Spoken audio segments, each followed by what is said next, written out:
So I guess we can talk about story or narrative or epistemology or power dynamics or institutions or I love anything like that today. I've spent so much time thinking about all of those words in the last many years, so I'm ready to talk about any of them.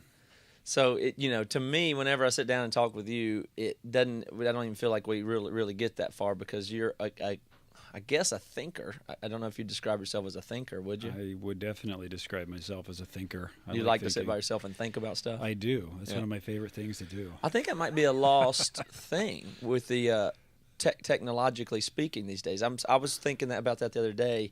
If there were smartphones, for instance, which I'm not demonizing them, how many brilliant Plato or Aristotle or Einsteins would have just been distracted the moment they had their big idea? Like, could have just been lost. Yeah. Like, maybe certain things take 2 hours of sitting and thinking to get there, and maybe nobody does that anymore. Yeah, maybe. On the other hand, so many more pieces of information, bits of knowledge from diverse fields would have also come into their awareness. That's true. That they would have been able to synthesize when they did sit down to think. Nice counterpoint there. Yeah, I got a counterpoint for you. And so actually, I wouldn't want to make it. Yes, I like to think, but it's not like I'm sitting somewhere in silence and solitude just thinking either. Yeah. Actually, a lot of my thinking happens as I'm wrestling my way through a book or some topic. It's usually it's not a blissful, peaceful, mind like water kind of thinking. It's usually a more of an agonizing wrestling. There's some issue in life. I've said a number of times, I posted something on Good Friday the other day, reading N.T. Wright's book, The Day the Revolution Began, on the meaning of the crucifixion of Jesus Christ. And I posted on there, it is Good Friday, but actually I'm not reading this for the occasion of Good Friday. I was reading for survival. And that's what I find myself doing a lot, is reading for survival, thinking for survival. So it's really for survival is the way I think about it. It's not for luxury or, So I don't know if I have that. I don't know if I have that much in common with Plato at that point. No, maybe not. But I mean, it's survival maybe thinking. You do. I mean, so essentially, you're an analytical person. You're a computery, programmy. This is what I think is interesting about you is I know you as a guy who teaches and studies counseling and seems to be completely driven by making impact on other people. It seems to be your almost sole focus, but your mind seems to work entirely like on a how does this work computer code level. I think so. Which is a little at odds with the compassionate counselor out there. You're ultra rational for one, I find. Well, I want to say thank you, I guess. Well, it's a compliment coming from me. Although sometimes when people have told me those things, it's really not been a compliment. But it is a bit of a paradox. How did I get into doing pastoral counseling type work from software engineering? Yeah. And actually before software, it was mathematics. When I was in college, my undergraduate training was in mathematics and computer information science. But when I met Tricia, my wife, she said she always thought she was going to marry a pastor. And I said, well, I'm not going to be a pastor. I'm going to be a mathematician. And I remember, the movie Dead Poet Society, when they talked about honey, the poetry dripping like honey on their tongues. That was mathematics for me. I mean, I just absolutely was intoxicated with mathematics. And I didn't care if it seemed to matter in, daily life or whatever. It just was enthralling to me to have my head in the maths of the universe. But so then into software engineering and then into pastoring, how did all that work? But I think part of how it works is I wrote this mission statement. I took this class on leadership in a church context years ago, maybe, 14 years ago. And we had to write this little personal mission statement. And I think mine was something like, build systems, build people systems. There you go. That makes sense. Yeah. And I wrote that as a software engineer who was kind of moving into some kind of volunteer ministry capacities in the church. But I didn't actually have to change the mission statement once I was full time as a pastor and then got into pastoral counseling. It still was build systems, build people systems. Right. And even actually there's a tech startup that I'm working on the side, if there is such a thing as the side, and in a way it actually still fits in the same space. So I think understanding something about how people work helps me to be to extend some care to people. And so in a way Yeah. I've called it pastoral engineering. It's really Pastoral engineering, there you go. It's really all the same thing. Yeah. Well, and that's no wonder I've always been so attracted to your mindset. But I have been. And to me, I see the real through line there. I'd say it's more egg, chicken on that, or whatever that would mean. But I feel like you probably were mathematical and analytical and then discovered its useful application toward people and humans working in a benevolent way, because you probably just understood how stuff worked and wanted to know the thing behind the thing, and then you found that, which is once you realize that, I understand how this person works or what would maybe be helpful to them, then you're like, wait a second, I think I understand how this works, versus somebody that is completely driven by, I want to help people, how do I do it? Go learn mathematics. Doesn't work that way. You would never go back and learn mathematics or analytical systems thinking in order to be a better empathetic counselor. So I think actually love is a through line through all of that, which might sound, really left field, but it seems like sometimes we can pit against one another the idea of, the analysis and the engineering side of that, if you will, and the people side of that, if you will. But if love compels all of that, it really all becomes different expressions of the same thing. And people are averse to saying you're engineering stuff when you're talking about people. They feel like same as the word manipulate, or those, it gets into a territory where people thought, well, I don't want some robot counseling me. Exactly. But I mean, for me, it's actually been a process of growing in love, loving God and what He's made and how things are designed, but also learning how to love people, and it's just all this. It's all one thing, and basically, so. For me, as an engineering-minded type of person, probably growing in love has been a very different process than somebody who maybe was more, I was going to say more artistically minded, but actually I have an artistic mindedness as well. I mean, I'm a musician, and I've written music and played on records, and drummer and played guitar and piano and, marching band and...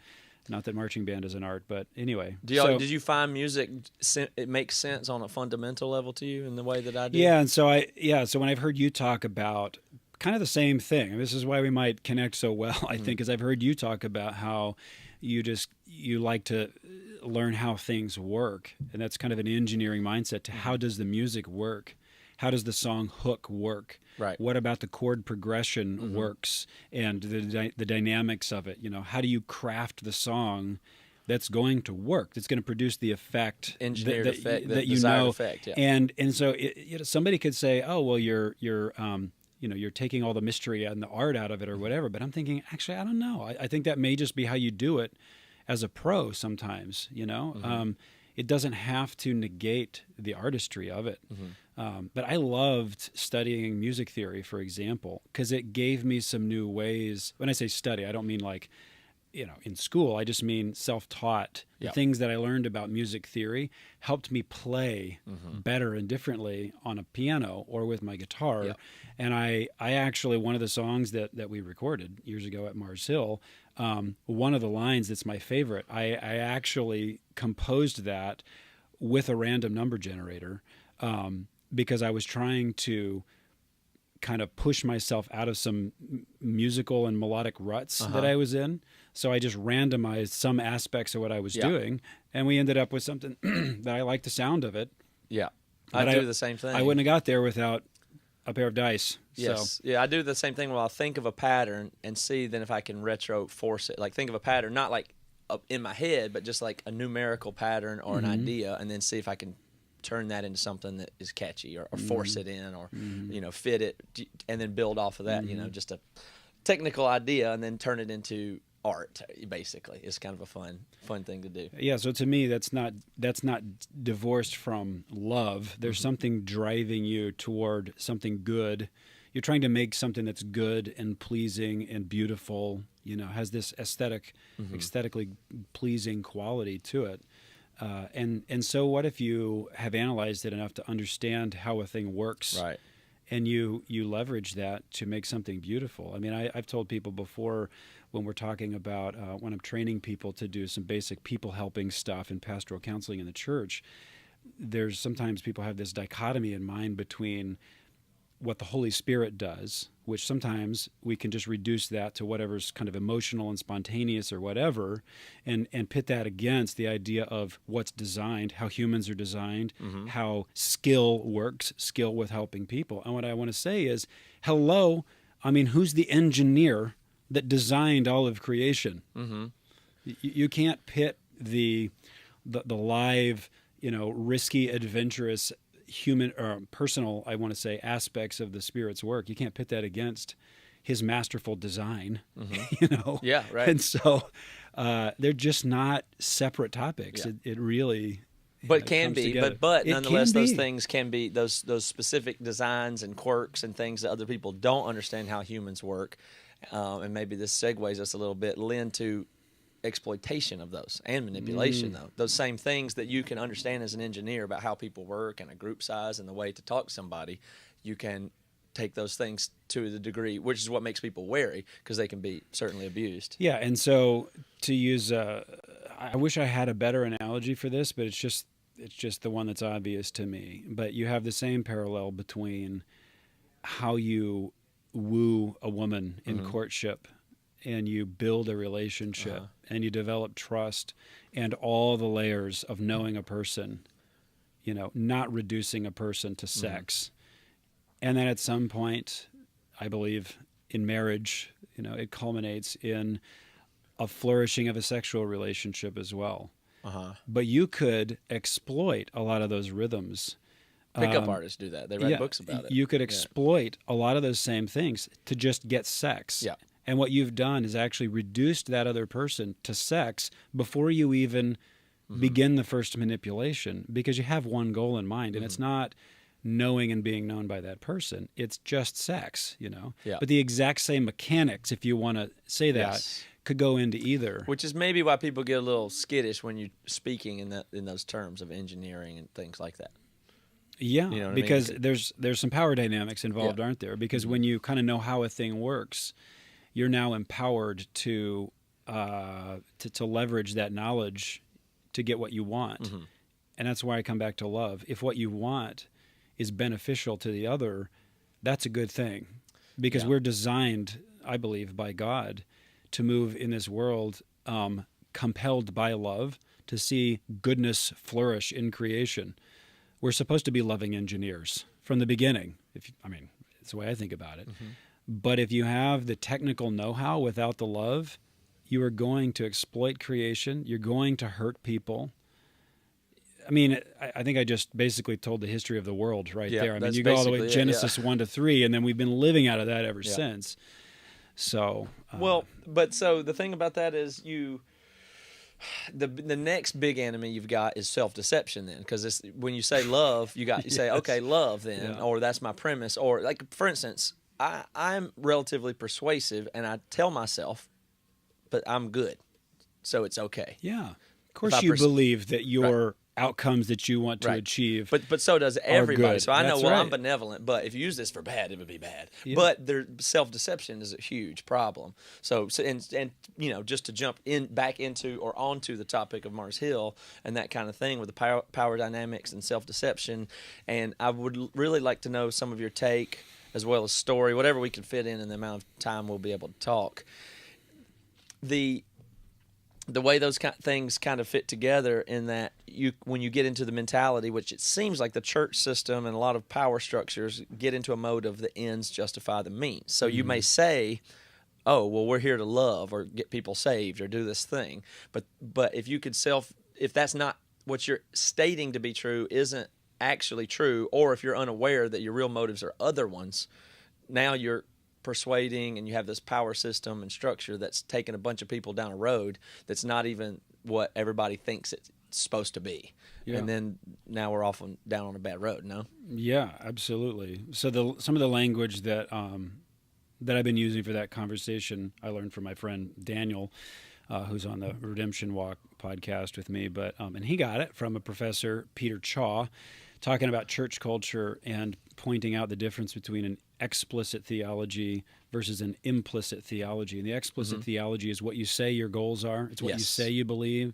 It's what gets spoken from a pulpit. It's it's in your statement on your website, your doctrine statement and all of that. It's what you say you believe. The implicit theology is what actually happens. Yeah. It's what gets carried out functionally in the meetings, when somebody's fired, or not just the bad things, but all the good things, all the actual stuff that happens in the life of a community. That's the honest, raw reality of what we actually believe, because it's what's driving us to behave in certain ways. And sometimes you're talking about self-deception. So I think sometimes we fail to see what we actually believe and the way that we function in the implicit theology, because we tell ourselves we're doing whatever this thing is that's in the explicit theology. And so we're actually growing darkened in our minds and our understandings. We're suppressing, we're suppressing sinful ways of relating, because we're telling ourselves that ultimately, it's either that it's for the greater good, or this very distorted way of relating is actually somehow love, or those kinds of things, And so I had a seminary professor once point out that, the worst sins that we commit are, or maybe like the most compelling temptations or something like that. It has to do with sins to virtue. In other words, like we just want to do this right thing. And so it's so dangerous, because that can so easily justify really doing horrible things. So like everybody in the mafia trying to feed their family is an example. I suppose of that, right? so. I haven't heard their particular justifications. Well, just anybody, like the feed the family one. It's like, I always think that's such a weird metaphor. It's not. I don't think starvation's ever really the thing you're talking about there. But you just convince yourself how strong I love my family. I'll do whatever it takes. And yet, I can't escape that either. I mean, I'm right in the midst of. I'm very vulnerable to that right now, because in a couple of months, I don't know what I'm going to do for a living. I don't even know what career I'm going to have in about 2 months from right now. That's just where I'm at right now. And so one thing I read in this book, I Told Me So, is a book on self-deception. He talks about, if you want to find where self-deception might be at work, look for the places in your life where the stakes are the highest. There you go. That's really helpful. Yeah. Because you make these negotiations inside yourself to deal with the high stakes. Yeah. And you could just end up lying to yourself. And the thing with self-deception is that you make this deal inside yourself that you don't realize you're lying to yourself. George Costanza, I think, said on Seinfeld, it's not a lie if you believe it. Yeah. Which is, that's funny for a reason. Best way. It's the most effective way to lie, for sure. That's funny for a reason, So if it's just all in commitment, it's the best way. It's the best way to lie, for sure. Yeah. Most so effective. to come back to what I say, I can't get away from the feed the family kind of a thing. There is a survival instinct in that, and if you think that's under threat, and the thing that you're doing is for this good purpose, which is for the family. So the question is, are you willing to sin in order to feed your family? I mean, there's can get some messy ethics in there. What ethical sacrifices would you make? It doesn't matter if it's sin or crime or embezzlement. I mean, if you find every criminal and ask them what they were doing, they'll tell you something that probably makes sense. Well, I'd had to because of some virtue-like reason. I bet you'd find that more often than I just like committing crimes and hurting people. Nobody says that. So it's pretty important then, since I think we're all prone to that process in our own minds, that we actually live in community and we're listening to people who help us see ourselves. I remember years ago hearing Paul Tripp teach on the difference between physical blindness and spiritual blindness. Hebrews 3 talks about exhorting one another so that we're not hardened by the deceitfulness of sin. And when he teaches on that, he talks about, sin blinds us, and this is why we need community. We need people helping us to see ourselves. But he was saying the difference between the physical blindness and the spiritual blindness is with physical blindness, you're blind. Yeah, you can't see. I need a braille. And so you learn how to manage life safely using your other senses and whatever to accommodate that. You don't try to be an airline pilot. Yeah. But with spiritual blindness, you think you see. In fact, the emotional psychological experience of spiritual blindness is experiencing a kind of like extra awareness of seeing and focus. Like you really think that you see. And just inside your own mind, it's like the movie Inception. How do you know whether this is the dream or this is the real thing? Well, for them, they have to spin a little whatever and see if it wobbles in the right way, you know. But Hebrews is saying we actually need community helping us to see more clearly what's really going on. Because if we just get stuck inside of our own minds, I mean, it's just everybody has the beautiful mind eventually, to reference that that story, that movie. So anyway, spiritual blindness, you think you see, but actually you're going blind. And then a whole community, I think, can actually go blind. And I think that in some very significant ways that did happen at Mars Hill. Yeah. Yeah, so I mean, you know, there's just nothing short of saying that everybody there is complicit, and I guess now I'm said complicit. I want to say the implicit word too. We're complicit in the implicit problems that were there, as what is something that I feel like, and a lot of people have been able to try to talk about and understand. But what's been shocking to me is that it's taken so long to even kind of get a grip on what was going on there, or what we were part of, or our culpability, or even just for people like you to even be able to talk about it. It's been so slow. Why do you think that is? Like, you're just now hearing. I mean, there was people, you know, during the raw conflict that would speak out or say things or whatever, but it's been just relatively really quiet from a lot of people like you who are starting to speak now, and I just want to know why. Well, I don't have God's answer to why, but I'm starting to come to grips with my own answers. So as a backdrop, one of the things that I've spent the most time thinking about over the last 5 years is epistemology. So how do we know anything? And we don't have time to go into all of that. Maybe someday we will. But one little bit of that is this growing awareness that the way we know things involves groping about and grasping at different clues to form a pattern, and then a picture emerges, and then we don't just look at that picture. There's a way in which you know when you talk about diet, and people will say you are what you eat. So I'm definitely going to mix metaphors here, but it's like you eat the clues. So it's actually something that gets inside you and changes something about who you are. Of what? Of everything. Of reality itself. I'll come back around to that to give some examples. But you've got these clues of basically like, what is going on here? And it gets inside of you and actually changes your vision. So you start to look at the world differently, in a sense, through these clues. And then suddenly it's like, I've learned a lot of this from Esther Meek in her book. So pretty much everything I say, there's other stuff I've read too, but like a lot of it is credit to her. And she uses as a metaphor this those 3D computer generated puzzles when you look at it and there's a dolphin there, but it just looks magic eye. Thank you. Yes. And so you look at that, and it's not until you, in a sense, start looking through the static that the picture emerges. And you know that you're looking at a dolphin because and you know it's not an accident. You are seeing the pattern that is intended to be seen there. But if you just look at it as an object that you're trying to see, you can't see it. You only see it when you look through the clues, so to speak. It's just a different kind of perspective. Yeah, you're not looking at the pixels of color themselves. It's not. It's more abstract than that. It's on a different dimension than that. It's a metaphor for looking through something that you've internalized. The facts. I think fact pieces or whatever. Yeah, lenses on glasses, I think, is another. I mean, metaphors just capture little bits and pieces of an idea. No metaphor is perfect, but lenses kind of works the same way. You can't see reality outside of your head looking at the back of the lenses in your glasses. They only help you to see when you look through them. You rely upon what those lenses are doing to change the biological mechanism in your eyes and in your brain. And it's through that shift of your basic way that you're looking at things that you then see whatever's beyond the lenses clearly. And so to come back to your question, why has it taken so long?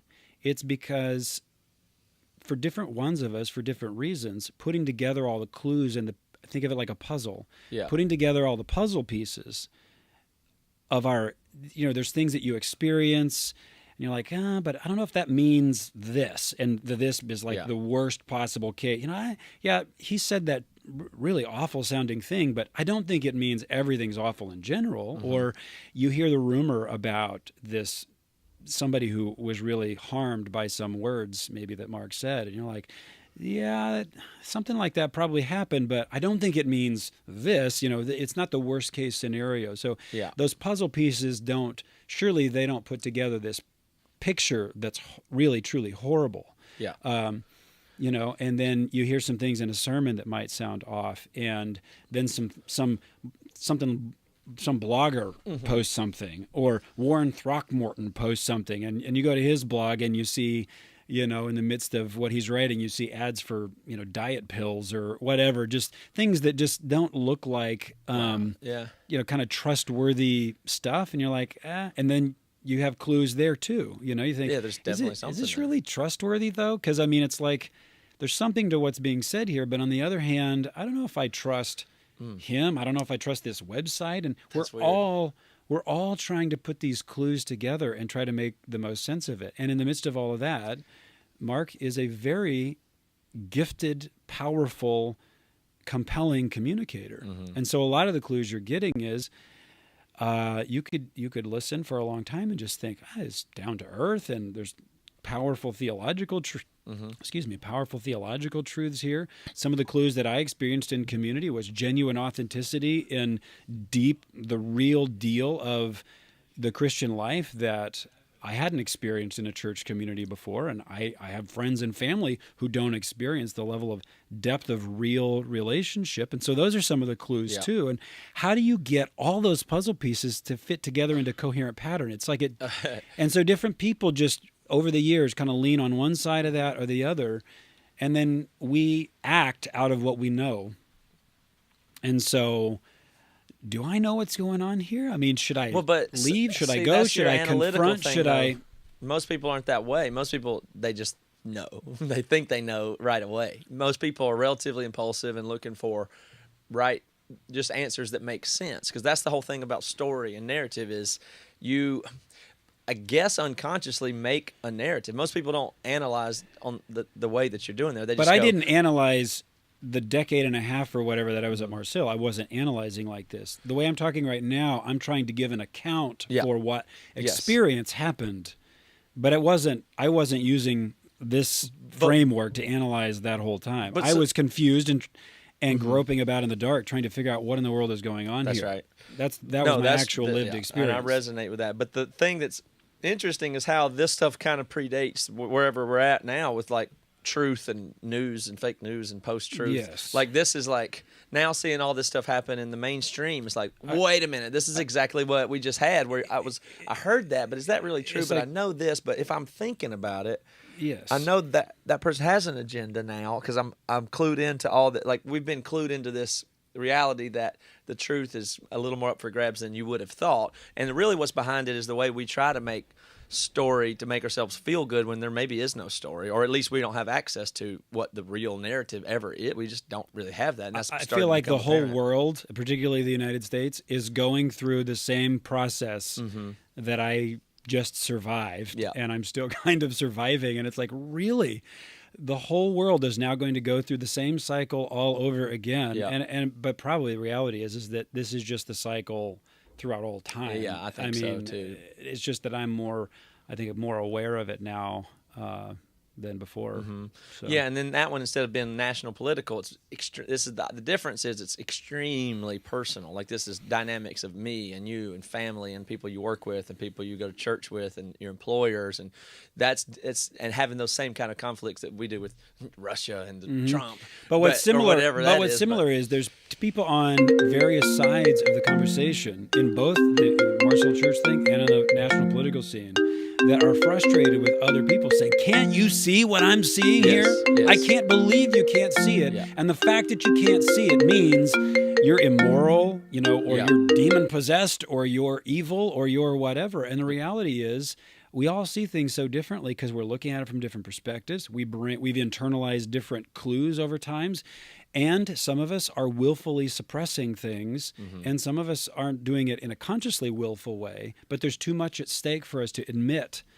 And so it's just at an unconscious level, which is where a lot of the self-deception happens. And so because of all these factors coming together, we really all do see different things. So we really do know different realities, and then we live out of those different realities. And so there's a place where I think it is actually very similar what happened in the church situation and in the national situation, and it both end up being very personal because knowing anything is very personal. Yeah. I mean, if you are what you eat, and that's true for these clues, it means the way that I know are this, what you know. You are what you know. So the way that I know this, I feel it in my guts. It's not just an engineering thing. Yes, it's visceral. Yeah. My knowing is bodily visceral. I feel in my guts the insult of somebody knowing something that contradicts or subverts what I know, because what I know is very personal to me. So anyway, there's a lot of similarity between the two cultural moments. The problem I have with I don't know how to balance slow to speak or being obnoxious and all those things, but the problem is failure to try to. It just seems like the powerful or the abusers typically have the advantage because they do speak and they wind up with the benefit of the doubt, and then the other people are trying to make sense out of it, don't have any real way to combat that. So that's the thing that I've found so unfortunate is the powerful or the abusers in these situations are rewarded. That I found that's very difficult. It's true. Yeah. I mean, yes, that is just true. And of course, I can also see the pendulum can swing on the other side too, where power can shift, where now anybody who tells a story of I have been abused, once the tipping point happens where now you're listening on that side, then there actually is a power, I think, on that side too. Yeah. If you tell an abuse story, you're probably correct. And actually, I mean, I still think that that's more likely true because there's so much shame in coming out and talking about a way of having been victimized or abused, that I'm going to be listening. I'm going to be putting greater weight there. But I could also zoom out and actually can see there is a kind of power dynamic that can happen on both sides, because I'm aware of the fact that I find the story of an abuse victim that's I mean, it's compellingly told and it seems genuine. That is compelling to me. In other words, it has a powerful influence on me. So in other words, there is actually a power in that story being told. So there's power on both sides. Yeah. Well, I mean, of different sorts, I think. Well, I like to say, the idea of power in numbers or power to the people or whatever, but that goes haywire in a mob mentality, for instance, a free for all. That's the diffusion of responsibility. Those things when you get too many people just on a train, they could do a lot of damage too. Yeah. To whatever. But in human history, like you said, I guess this is the story of everything. It's power, and then counterbalance, and of course corruption and abuse are just there. And then the most powerful or the most talented at those things seem to rise to the top. But then in all of human history, this is why I'm excited about it and think it matters and is worth spending time on, is because in all of human history, the only means for things to change have almost entirely been violent. Like physically violent. And so now this is the first time when I think there's change that can happen that still can be rough or aggressive or, dangerous, but it's less or not. It could be nonviolent. Like the French Revolution, there's nothing else they could do. Go cut people's heads off at some point. And so we have better means than that. But eventually, even that happens. There'll be a coup or a overthrow or revolution, kind of thing on a small scale or large. But now we've got all these communication means, the ability to tell story, to understand stuff, to see if we can calmly convince people of real truths and rationalities as best as we can have access and can understand them. So it seems quite important to me to do that work, because we may have a nonviolent means of change and revolution.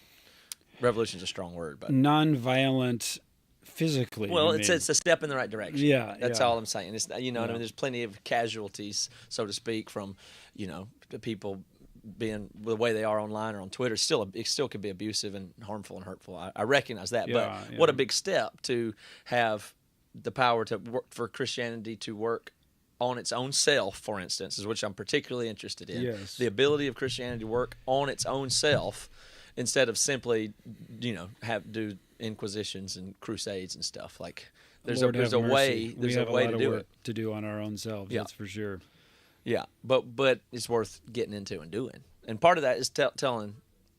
It seems like part of that is for people to just figure out the non-charged way to come out and just tell the truth? Is it not that simple? No, it is not that simple. Okay, tell me. Because I think when you say the non-charged way, Do the best you can. to just tell the truth. Well, do the best you can, I think I would put in Yeah. a different category. But here, I got to do my little philosophical for it. assessment of the non-charged way. What I hear in that is the depersonalized way. Depersonalized. I would say Because- depolarized, but depersonalized is Okay, but what I hear in that is, don't be so passionate about it. But the things we know personally. true. And so it's going to be charged if I believe it deeply, if it's very, very much a part of my experience. There is going to be some charge in it. And then you say, in a non-charged way, just tell the truth. Well, that makes it sound like truth is just this, could potentially be this obvious subjective thing that if everybody just looks at the same thing, you're all going to see it. But that's not going to be the case either, because we're all going to be looking through different experiences, through different filters, through different lenses, if you will. That's not to deny. I'm not saying there's no, truth, no capital T truth at all. I'm just saying it's not that simple. That was your question. It's not that simple, right? And I'm saying, yeah, it's not actually. Yeah. So do the best you can, though. Actually, I think is a good approach, because do the best you can with who you are.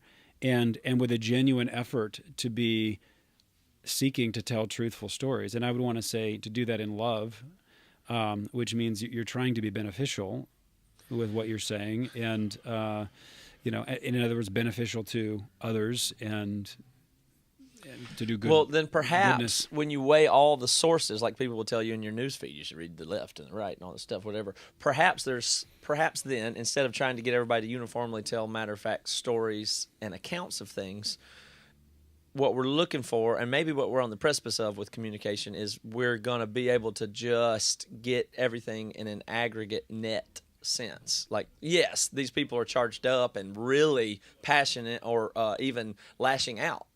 So we factor in, why would somebody lash out? And of course we know how to listen to somebody lashing out, that they don't literally mean every word they say, and they're probably drawing conclusions. But nonetheless, hearing a person lash out, as long as you can understand their frame, can be very helpful in uncovering part of the puzzle. I think so. I mean, we should be learning from somebody that is so passionate and so troubled that they would be lashing out. And that doesn't mean a kind of dismissal that you say, oh, well, they're only doing that because Right. blah, blah, blah.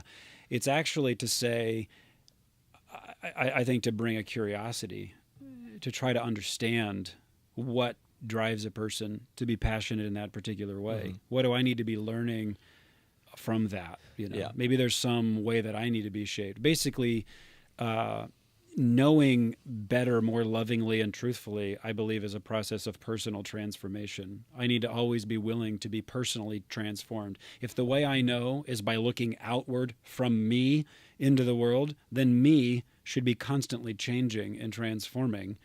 I believe transforming into Christ's likeness. The more I'm transformed into Christ's likeness, the more truly and lovingly I will know whatever it is that I know. So I should be listening to just about everybody, trying to learn and be undergoing that process of personal transformation. Yeah, but maybe that's the new element that we're kind of on now, is the ability to hear from everybody. We've not had That's that, true. We right? have So- technological means Yeah. to potentially just really to hear from everybody. And now our new problem is it's so overwhelming. Yes. I just can't. I have never been able to get myself to just stay on top of the news. The best I've done ever has been, and I haven't even been doing it for the last few weeks, I've tapered off, but listening to the NPR Politics podcast over the last year, because with the election year and everything, that kind of brought me in. And I've tried to stay on top of just what's going on in the world just from that little narrow window. Not that that's even like fully diverse or whatever, but I've filled my news feed before with stuff from the left and the right and the around the world and the local and everything, and I just can't make myself read everything because it's just too much information. I'm overwhelmed with it, and that's the way we all function: is we filter and take shortcuts. It's the only way to be a human being in a world with this much information. Well, yes. So that's the art of our time, is figuring out how to utilize the good information. I feel like we're in the adolescence of that. And here we are creating more information. With this is the good one, though. Yeah, this is the one to listen to. This is the good stuff right here. So. Yeah. But I mean, I do kind of believe that in the sense that I don't think you can listen to real long like anybody that's super powerful, I mean, if you stick them somewhere and make them talk for 3 hours, they'll be more exposed. Yeah. Do you know what I mean? You can't go long. A politician can get up there and read a speech or do this or be powerful, but eventually, the if you hear somebody talk, be exposed. Yes, even in an interview or media training. So even this, I don't think of as an interview. I'm interested in stuff that you have to say, and I feel like you will be exposed for who you are by just sitting here and talking on a normal level long enough. But that's a good thing. You know, I've been anxious about that very fact coming in.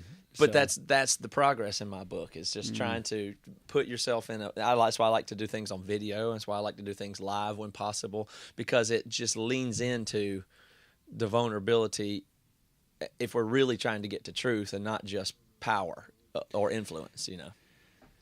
Yeah, you love to do things that make me nervous. It's actually good for us to spend time hanging out, I think. You have a good effect on me, mostly, I think. Well, the thing that I'm curious about is, I'll tell you what. Why don't we just keep this conversation?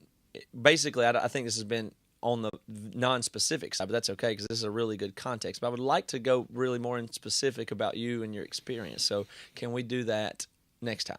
Yes, let's do it. So this is a great primer and just interesting to me, just what we've already talked about. But let's take a break and either do this later today or another time or next week. I don't know schedule-wise, but let's do another 45-minute episode where do you feel like now people have gotten to hear from you enough to understand? Yeah, I think at least to know some now of the gears that are turning in my mind. I mean, we talked about love and engineering and epistemology and culture and power dynamics and stuff that I spend so much time thinking about. So, yeah. Okay, so then let's come back then and do some specifics. Okay, great. Sound good? That's good. Okay, thanks, Mike.